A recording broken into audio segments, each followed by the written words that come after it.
ఇక వృశ్చిక రాశి వారి యొక్క ఫలితాలు. అయితే ఈ వారం మీ గోచార గ్రహగతులు చూసుకున్నట్లయితే గనక కాస్త అనుకూలమైన ఫలితాలే కనపడుతున్నాయి. అయితే ప్రతి విషయంలోనూ ఎక్కువ శ్రద్ధ పెట్టాలి. ఆహారం విషయంలో అవ్వచ్చు, చేసే పని యందు అవ్వచ్చు, ప్రయాణాల విషయంలో అవ్వచ్చు, డబ్బులు ఖర్చు పెట్టే విషయంలో అవ్వచ్చు, ప్రతి విషయంలోనూ కూడా శ్రద్ధ పెట్టి చేసినట్లయితే ఈ పని ఈ యొక్క వారంలో అన్ని రకాల పనులు మీకు సమసిపోతాయి. అన్ని రకాల పనులు విజయవంతం అవుతాయి.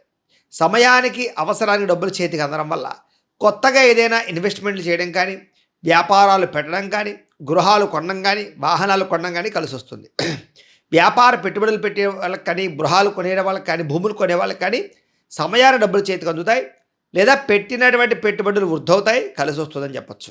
ముఖ్యంగా గృహం లేని వారికి గవర్నమెంట్ పరమైనటువంటి గృహ లబ్ధులు కానీ, గృహ పథకాలు కానీ పొందేటటువంటి అవకాశం కూడా బ్రహ్మాండంగా కనపడుతోంది. అయితే సినిమా, టీవీ, మీడియా రంగాల వారు మాత్రం మంచి అవకాశాలు వస్తాయి. వాటిని జాగ్రత్తగా మీరు ఒడిసి పట్టుకున్నట్లయితే కనుక మీకు మంచి గుర్తింపుతో కూడుకున్నటువంటి విజయం ఖచ్చితంగా లభిస్తుంది. భార్య భర్తల మధ్య కూడా చక్కని అన్యోన్యత, ప్రేమ, అనురాగ, ఆప్యాయతలు బాగా పెరుగుతాయి. కుటుంబంలో ఉండేటటువంటి చిన్న చిన్న సమస్యలు కానీ, గొడవలు కానీ, ఏదైనా వ్యవహారాలు ఉంటే కనుక చక్కగా పరిష్కరించుకుని ఎదరికి వెళితే కనుక ఈ వారం అంతా కూడా మీకు చాలా బ్రహ్మాండంగా కలిసి వస్తుందని ఖచ్చితంగా చెప్పచ్చు.